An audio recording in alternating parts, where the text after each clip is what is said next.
প্রিয় দর্শক, আসসালামু আলাইকুম। বাংলাদেশের জাতীয় স্বার্থ এবং বিভাজনের রাজনীতি একটি অপরটির বিপরীত।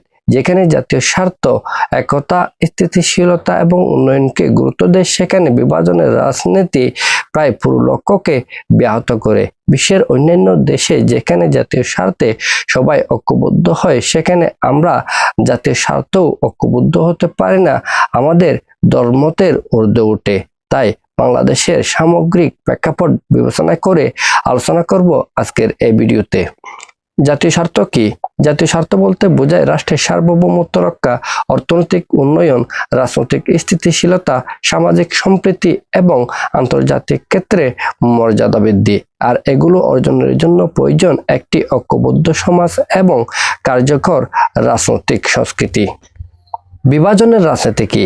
বিভাজনের রাজনীতি বলতে এমন এক কৌশলকে বোঝায় যেখানে দল, মত বা গোষ্ঠী নিজেদের স্বার্থে জনগণকে বিভক্ত করে, ধর্ম, ভাষা, অঞ্চল বা ইতিহাসকে কেন্দ্র করে জনগণের মাঝে বিরোধ সৃষ্টি করে।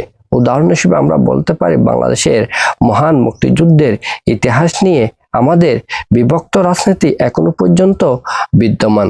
আবার আমরা বাঙালি না বাংলাদেশি এ পরিচয়কে কেন্দ্র করেও আমরা নানা ধারায় বিভাজিত।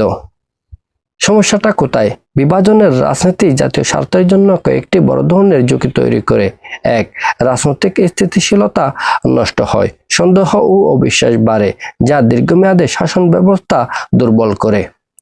2. নীতি নির্ধারণে ধারাবাহিকতা থাকে না। সরকার পরিবর্তনের সাথে সাথে আগেকার সরকারের গৃহীত সকল নীতি পরিবর্তিত হয়ে যায়।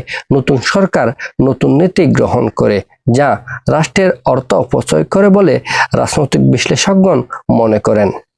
3. অর্থনৈতিক উন্নয়ন ব্যাহত হয়। রাজনৈতিক অস্থিরতা বিনিয়োগ এবং ব্যবসার পরিবেশকে ক্ষতিগ্রস্ত করে।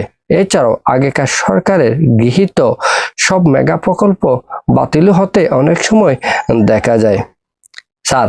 আন্তর্জাতিক ইমেজ ক্ষতিগ্রস্ত হয়। বিভক্ত রাজনীতি বিদেশি অংশীদারদের কাছে অনিশ্চয়তার বার্তা দেয়, ফলে তারা বিনিয়োগ করতে আগ্রহ বোধ করেন না। ফলে বাংলাদেশে বিনিয়োগ না হলে কর্মসংস্থান সৃষ্টি হয় না, দেশের অর্থনীতি অনিশ্চয়তার মধ্যে পড়ে যায়। কেন এই বিভাজন টিকে আছে? এই বিভাজন টিকে থাকার পেছনে যে বিষয়গুলো কাজ করে সেগুলো হচ্ছে ক্ষমতার রাজনীতি এবং নির্বাচনী কৌশল, দুর্বল গণতান্ত্রিক প্রতিষ্ঠান, ইতিহাসের ভিন্ন ব্যাখ্যা, সামাজিক মাধ্যম তথা মিডিয়ার মধ্যে নানা ধরনের মেরুকরণ। সমাধানের পথ কে হতে পারে? বিভাজনের রাজনীতি বলে জাতীয় স্বার্থে ঐক্যবদ্ধ হওয়ার জন্য প্রথমেই প্রয়োজন সহনশীল রাজনৈতিক সংস্কৃতি গড়ে তোলা, জাতীয় স্বার্থে সর্বদলীয় ঐকমত্য প্রতিষ্ঠা করা, শিক্ষা এবং সংবাদ মাধ্যমে দায়িত্বশীলতা বৃদ্ধি করা, সেই সাথে সাংবিধানিক প্রতিষ্ঠানগুলোকে নিরপেক্ষ এবং শক্তিশালী করা। পরিশেষে কথা নির্দ্বিধায় বলা যায় যে জাতীয় স্বার্থ রক্ষা করতে হলে আমাদেরকে এই বিভাজনের রাজনীতি থেকে বেরিয়ে আসতে হবে। রাজনৈতিক ময়দানে প্রতিযোগিতা থাকবে, কিন্তু তা কখনোই প্রতিহিংসায় রূপ লাভ করবে না।